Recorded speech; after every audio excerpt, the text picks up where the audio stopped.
Biografi puisi.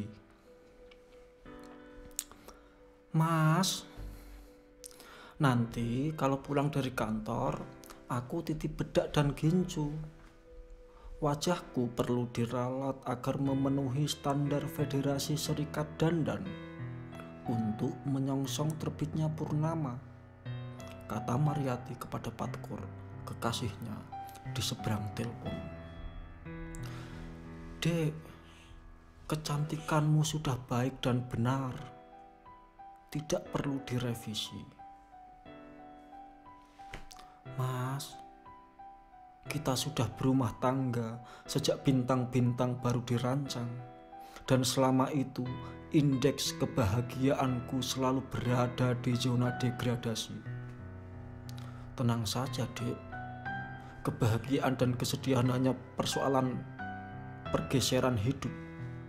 Saat ini kebahagiaan mungkin terasa sulit kita jangkau, tapi yakinlah, Dek, kalau suatu senja nanti kesedihan juga akan mustahil kita rengkuh. Mas, sejak kita menjadi sepasang kekasih, aku hanya bergaun selembar kesabaran. Dan kesabaran itu kini sudah mulai berwarna keputusasaan. Aku ingin dibelikan kosmetik agar tak minder bila berhadapan dengan purnama. Dek, purnama bisa tampak indah tanpa lebih dulu mendapatkan tunjangan kosmetik. Aku lebih suka kamu yang orisinil, tanpa partisipasi bedak, tanpa kontribusi ginju dan skincare. Mas, sudah 1001 purnama aku tunduk pada lidahmu yang pandai karate. Proposal yang kuajukan selalu kamu abaikan demi anggaran dasar ngopimu. Tolong, untuk kali ini saja, Mas. Belikan aku pakaian apa saja biar aku pernah sekali saja merasakan memakai pakaian baru. Sudah aku bilang, Dek, puisi yang aku jahit dengan kenangan-kenangan kita semasa muda dulu masih bagus, masih bisa dipakai. Kerudung yang aku sulam dengan sulur malam juga masih tampak kontemporer. Lagian, kamu tak perlu punya perhiasan. Kamu adalah perhiasan itu sendiri. Patkur malam itu sedang lembur mengerjakan luka masa lalu di sebuah perusahaan marketing dengan brand KJF. Apa itu KJF? Kesepian Jomblo Foundation. Perusahaan itu berkantor di sebuah gang yang terletak antara kebenaran dan kesalahan. Patkur menjabat sebagai komisaris, direktur, kepala staf, sekretaris, sekaligus bendahara. Karyawannya adalah anak-anak yang lahir dari rahim pengangguran. Dan di sela-sela mengerjakan kerjaannya, Mariati, kekasihnya itu, mengirimkan sepucuk surat yang dikirim melalui jaringan antar waktu. Mas, ini permintaan terakhirku di muka bumi ini. Aku mohon untuk dibelikan coklat dan es krim. Kalau tidak, artinya malam ini menjadi malam penghabisan. Kan tadi siang sudah aku belikan kepastian dalam menjalani hidup. Begitulah, tak ada balasan dari Mariati. Patkur merasa itu artinya Mariati cukup memahami jawabannya seperti hari yang telah lalu. Patkur beranjak pulang setelah menunaikan sejumlah kerjaannya. Dalam perjalanan pulang, Patkur mampir Blue Mart, membeli sebungkus mimpi dan semangkuk harapan untuk kekasihnya Mariati. Patkur pulang dengan mengendarai sandal swallow.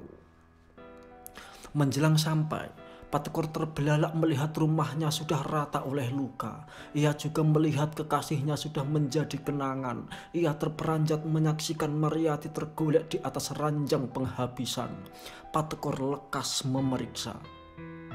Denyut nadi Mariati sudah purna bakti. Patkur masih tak percaya kalau kehidupan Mariyati sudah diambil alih oleh ketiadaan. Bercak air mata masih membekas di sekujur pipinya. Ketika dokter kemudian melakukan bedah forensik, ada indikasi Mariyati mengalami guncangan di jiwanya sebelum gugur di medan ranjang. Sementara ini, dokter menamai penyakitnya sebagai similikiti weleh-weleh. Esoknya, Patekor masih menangis dan berduka ketika melihat istrinya disemayamkan. Makamnya terletak di sudut hatinya yang paling jauh. Ya, begitulah. Kini, sudah 1001 malam sejak Mariyati disemayamkan. Tiap hari Patekor menziarahi makam istrinya. Ia siram dengan air mata yang ditimba dari mata kenangan, dan ia taburkan di atasnya bunga kamboja yang tumbuh dari tanah tak bertuan. Ia berdoa dengan khusyuk, memohon dilapangkan makamnya seluas cinta yang pernah ada bagi Mariyati. Patekor mendaki langit, mengambil bulan untuk digantungkan di atas persemayamannya agar di relung kubur Mariyati tak kegelapan. Sebagai seseorang yang potensial dalam mengembangkan bakat melamun, Patekor tentu sudah membaca ratusan bahkan ribuan puisi. Tapi malam itu ia merasa kalau nama yang terpahat di sebujur nisan itu merupakan puisi yang sesungguhnya. Barangkali pula nama Mariyati menjadi puisi satu-satunya yang dituliskan takdir bagi kehidupan Patekor. Mariyati mungkin hanya sebuah nama, tapi keindahan kata-kata para pujangga telah terangkum di dalamnya. Mar, bila kamu kedinginan di dalam sana, biarkan aku kirimkan doa untuk menyelimuti arwahmu. Bila kamu kesepian, biarkan suaraku ini, meski sumbang, tetap berdendang di pusaramu. Kalau kangen begini, aku jadi ingin lekas menyusulmu. Tapi dengan cara apa aku akan menyusulmu? Bunuh diri, kamu tahu, bukan jalan yang keren. Tiba-tiba terkenang olehnya permintaan terakhir Mariyati yang tak sempat dikabulkan oleh Patekor, yaitu es krim dan coklat. Mengapa istriku di penghujung usianya meminta sesuatu yang culun begitu? Tidak adakah permohonan yang lebih agung dari itu? Barang misalnya meminta laut beserta ombaknya yang bergulungan ke sisi pantai dengan suara debur yang cukup mendebarkan bagi sepasang kekasih yang sedang sibuk menafsirkan senja sebagai satu-satunya waktu terbaik untuk merebahkan rindu. Ah, gombal. Apakah kamu di pedalaman kubur sana tersipu, wahai istriku Mariyati? Terkenang pula bagaimana Mariyati minder menghadapi rembulan bila tanpa bedak dan gincu terpulas di wajahnya. Ada sedikit penyesalan yang menghambur ke dadanya. Kalau aku boleh usul, Mar, apakah lebih mulia bila kamu memintaku menjadi matahari saja? Sebab tanpaku, rembulan akan kehilangan cahayanya. Sementara bedak dan gincu dan beserta peralatan kosmetik lainnya hanya akan membuat rembulan tetap sedia kala. Atau bila kamu mau terlihat paling cantik di muka bumi ini, sebenarnya kamu cukup menggandeng lenganku. Berjalan menyusuri trotoar kota. Dengan begitu, kamu akan menjadi perempuan paling istimewa. Ya, pada mulanya, aku menikahi Mariyati manakala gerimis berderai dari langit. Tubuh kami berdua kuyup oleh harapan. Hati kami tergenang cinta. Lalu, seperti sepasang kekasih yang sedang merintis rumah tangganya, kami berdua membangun rumah. Rumahku beratap langit dengan jendela yang terbuat dari hutan rimba. Rumahku berlantai hamparan tanah, kamar mandiku terbuat dari lautan. Purnama adalah satu-satunya lampu di rumahku. Dinding rumahku terbuat dari gunung. Udara adalah kipas angin yang mewarnai ruang tamu. Segumpal awan adalah ranjang tempatku dan Mariyati mengalami ketegangan biologis. Dan ranjang itulah yang sekaligus menjadi zona tempat Mariyati dihabisi oleh ketiadaan.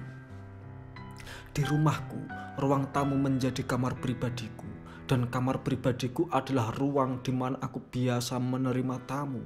Aku cukup sering menyambut tamu yang datang dari jauh, entah dari mana. Kebahagiaan dan kesedihan adalah dua tamu yang sering kusambut kehadirannya. Mereka berdua sering datang tanpa mengetuk pintu. Oh, aku lupa. Rumahku tidak ada pintunya. Seringnya kebahagiaan datang di hari-hari awal bulan dan kesedihan datang di menjelang berakhirnya bulan. Cukup aneh. Karena aku sendiri tidak pernah kedatangan bulan. Aneh. Kini, aku sedang dililit hutang yang terlampau melimpah dan kondisi dompet yang belakangan sedang mengalami demam tinggi. Perusahaan yang dulu kubangun telah mengalami defisit yang sempurna. Aku sebagai komisaris berhak memecat diriku sendiri demi nama baik perusahaan.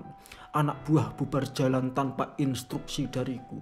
Aku kini harus mencari kerja serabutan demi sekedar menyambung denyut jantung. Sudah ratusan senja, aku mengadakan pelacakan tentang info pekerjaan. Dari mulai rutin mengecek di koran yang terbit tiap hujan sampai mengetuk pintu langit. Pernah terjadi sebuah peristiwa. Di suatu rumah tua aku pernah menawarkan diri sebagai pekerja.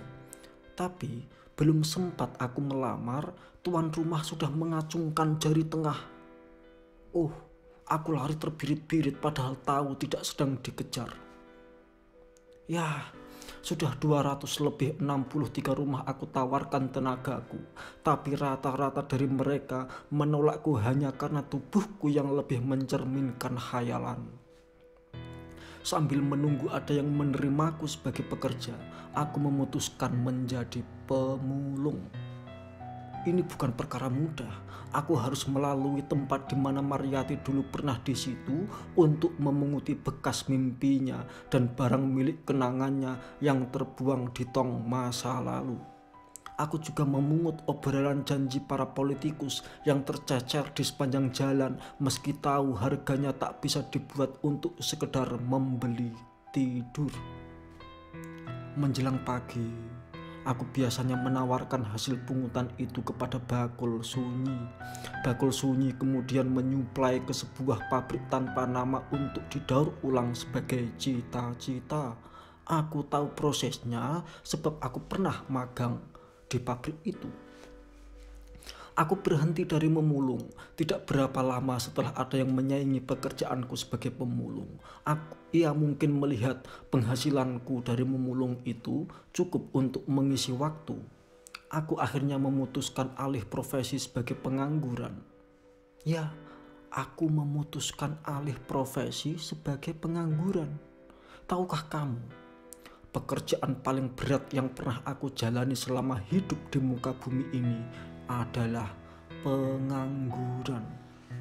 Hanya ada satu pekerjaan dari pengangguran, yaitu tak ada yang bisa dikerjakan. Ketika sedang lari sehat di jalan menuju diri sendiri, mendadak ada petunjuk dari seorang penjual asongan yang menjajakan beragam niat. Ia memberikanku bekal peta berikut rute sebuah rumah. Lekas aku mencelat ke rumah yang ditujukan. Aku terhuyung-huyung begitu melihat rumahnya. Halaman rumahnya saja itu seluas malam. Gerbangnya setinggi khayalan. Belnya terbuat dari geluduk. Di halaman rumahnya tampak rimbun oleh harapan. Aku disambut dengan hangat oleh tuan rumah ketika gerbang terbuka sendiri. Tanpa babi bu, tuan rumah langsung menyuruhku tidur. Katanya, satu-satunya cara untuk meraih mimpi yaitu dengan tidur. Esoknya, hari pertama bekerja, majikanku memberi selembar sabana bertuliskan daftar kerjaan baruku. Lalu ia pergi begitu saja, naik awan kinton. Aku terperangah, ternyata ada yang lebih gila dari diriku. Sekitar setengah abad aku termangu oleh kejadian majikanku itu. Aku baru tersadar ketika majikanku tiba-tiba mengagetkanku. "Nak, ada kerjaan buatku?" "Loh, kan tuan majikanku." "Oh iya ding, kakek sudah pikun." Aku semakin terperangah menyaksikan kelakuan majikanku. Aku curiga, jangan-jangan majikanku tidak pikun, tapi itulah cara majikanku untuk mengingatkan bahwa ada kerjaan yang harus aku tunaikan. Aku baca saja selembar sabana itu. "Kamu sudah sah bekerja di sini. Kerjaanmu cuma 3. 1. Membersihkan kenangan yang kerap rontok di halaman. 2. Menandur kesepian di pekarangan rumah. 3. Menjadi juri. Kamu aku beri gaji 10 imajinasi tiap rindu sekali." Majikan, aku tidak paham bagaimana maksud dari menjadi juri." Aku berteriak karena majikan sudah berjarak agak jauh dan nyaris ditelan tikungan. "Ya, jadi juri. Kerjanya menilai dan memutuskan. Nanti kalau sewaktu-waktu benci dan rindu mendadak bertarung dan duel, kamu jadi jurinya. Putuskan siapa yang menang dan laporkan kepadaku." Aku tentu saja asal mengangguk, kendati tak pernah paham arahannya. Alih-alih mengerjakan tugas harianku, justru aku lebih sering mengamati keseharian majikanku. Tiap pagi ia bangun dari ufuk timur sebagai matahari. Tiap senja ia beringsut ke cakrawala. Tiap malam ia mengembara dari bintang ke bintang. Majikanku tak pernah sedih atau bahagia. Bagi majikanku, sedih dan bahagia sudah bagaikan hujan dan rintik-rintiknya. Menjelang subuh, majikanku sering menasihati, "Jangan pernah gentar menghadapi kata. Kata hanyalah kata bila tak kau bubuhkan nyawa." Ini kali aku asal mengangguk. Majikanku lebih majnun ternyata. Dari akta kelahiran, aku tahu kalau usia majikanku sama dengan usia lautan. Dulu ia pernah mempunyai istri berparas purnama, sebut saja namanya Majikan Wati. Aku jadi teringat Maryati ketika patah hati tiap kali menghadapi purnama. Aku menangis dan kemudian khawatir, jangan-jangan yang meleleh dari kedua mata ini adalah Maryati. Sekarang sudah 7.535 tahun aku bekerja di rumah majikanku. Dan hari ini majikanku yang papa itu telah diambil oleh langit. Di tepi pembaringannya ada sebuah wasiat yang ditujukan kepadaku. Ada satu wasiat yang ditujukan kepadaku. Isinya adalah agar aku meneruskan perjuangan majikanku itu sebagai puisi. Ya, sebagai puisi. Terima kasih.